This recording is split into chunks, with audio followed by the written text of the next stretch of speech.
Hi there, so in this video I am going to show you the best methods we can use for evaluation questions, which is question 4 in paper 1, and why most students actually miss out on easy marks in these questions, how you can avoid that, how you can get to a highest grade, like a grade 8 or 9 in this question. So, first thing you have to understand, what this question is about. It is about evaluation. So, what is evaluation? It is forming a judgment or opinion based on evidence about the meaning or the impact of a text. So, the most important part of this sentence is based on evidence.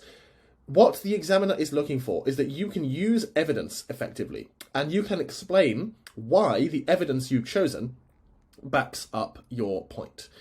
That is the number one thing. There's no right answer. It's simply how well you can explain it. Now, to really understand this and to understand how you can use evidence to back up your opinion and your point, you need to understand why. Are there different interpretations, different opinions to begin with? Why do different people have different views about the same text, reading the same thing, and yet they have totally different reactions? Why is that the case? Well, one reason is because people have different experiences in life, and therefore they have different views. Someone who's experienced bullying might be really passionately against bullying, for example.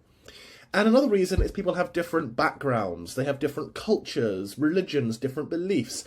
They have their own worldview, their own idea of how the world works and what's important and valuable in that world, and therefore they interpret the whole world differently.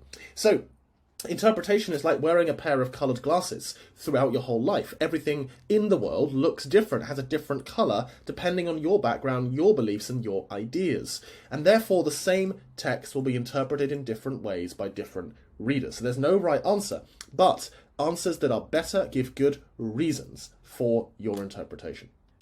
So, in this kind of question, they're going to ask you to explore to what extent, in other words, how much, the writer has created an effect through their writing. They'll give you a statement with two ideas in it, and you decide about the whole statement. Do you agree? Do you disagree? Or do you partially agree? Now, basically, agree means you think that both ideas are true, and disagree means you think they are both wrong. Partially agree means that one is right and one is wrong. Here's an example.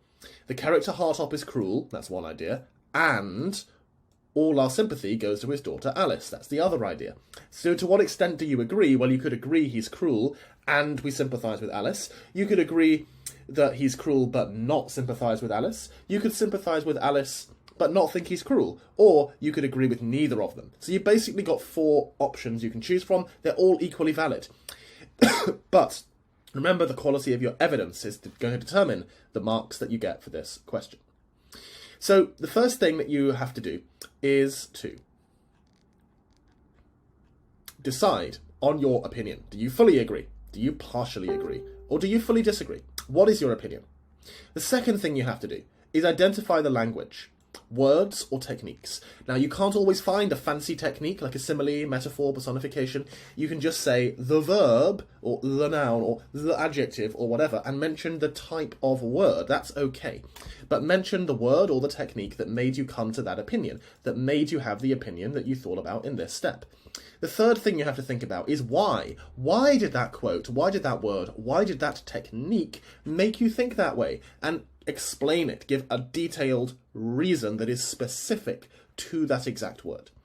So you need to, by the way, also, a big thing a lot of students get wrong, you need to make sure that you know you're explaining the effect of an entire piece of writing, not one quote only. So you know what happened before that quote, you know what happened after it, you know if it was dialogue, and if it was dialogue, who was speaking, to whom were they speaking, why. So you understand the context of that quote, so you understand and explain it better. Okay, so these 3 steps allow you to analyse any text effectively. Now, once you've done those 3 steps, you can start writing. And when you're writing, you need to aim to write 4 paragraphs for this question. 3 paragraphs are going to be about your opinion, and 1 paragraph is the other opinion. So, why do you mention the other opinion? Because it's much more persuasive if you show you understand the other opinion, but you still think yours is better. You don't just talk about your opinion, you show you understand the other points of view, but your view is still best. So in paragraph 1, you give your opinion on part 1 of the statement. For example, you give your opinion about whether Hartop is cruel. In paragraph 2, you give your opinion on part 2. For example, you give your opinion on whether we sympathise with Alice. In paragraph 3, you give the other opinion. So you could say, others may think, some may argue, some readers might feel, or it might seem that. And then finally, paragraph 4, you explain why the opinion in paragraph 3 is in fact wrong. Okay? Now, how do you write each paragraph? I'm going to show you. In each paragraph, you can use the Peter method. Point, evidence, technique, explanation, and reader. So the point is simply your opinion. State your opinion in a simple, straightforward way, one sentence. The evidence is your quote, and it needs to be embedded, so mixed into your own sentence. Don't just write the quote on its own. Also, try not to say, this is shown by the quote. Try to say, this is demonstrated when Alice says, or this is shown when Hartop violently blah, blah, blah, and then put in the quote. So you're actually making it more specific to the kind of thing that the quote is actually about. And if you can, use a cluster of quotes. This is a really advanced tactic to get to a high grade. A cluster of quotes is a group of short but related quotes. So you don't just use one long quote. You use a whole bunch of short quotes, maybe 3.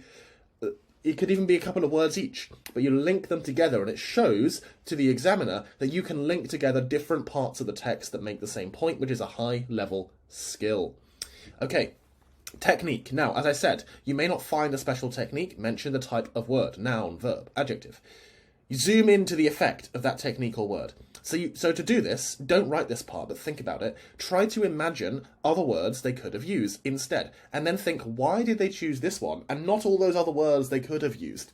That's how you're going to be able to actually zoom in effectively. Explanation.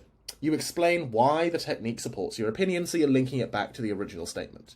That's going to be the longest part. In fact, these two together are going to be the majority of the paragraph. You should be writing at least a couple of sentences, ideally 3 or 4 for these two parts together. Last part is the reader. The reader may feel, you can use this formula, may feel a certain emotion about a certain topic because of something the writer did. For example, the reader may feel outraged at Hartop's behaviour because of how the writer described its emotional impact on Alice. Okay, so you're actually being specific. It's easy to say, oh, the reader will feel happy. Okay, so what? It doesn't really show any analysis or evaluation. But if you can say the reader will feel delighted about Alice's success because of how the writer builds up a picture of her as a sympathetic character, then you're properly explaining with those 3 parts in this formula, okay? And linking it back to the reader really finishes off your evaluation and makes it very, very clear. Remember, once you've done this paragraph, you have that structure that I mentioned earlier of the 4 paragraphs. Make sure you know which one you're working on at any point in time. One more tip before I finish. Do not write an introduction or conclusion. I'll repeat that. Don't write an introduction or conclusion. It's a waste of time. You very rarely get many marks for those things. So just go straight into it, get to the point, make your point, and finish. Okay? Hope that helps. Like this video and press subscribe if you found this useful. I've got more videos on other areas of GCSE English and how to get a grade 9 in record time. See you soon.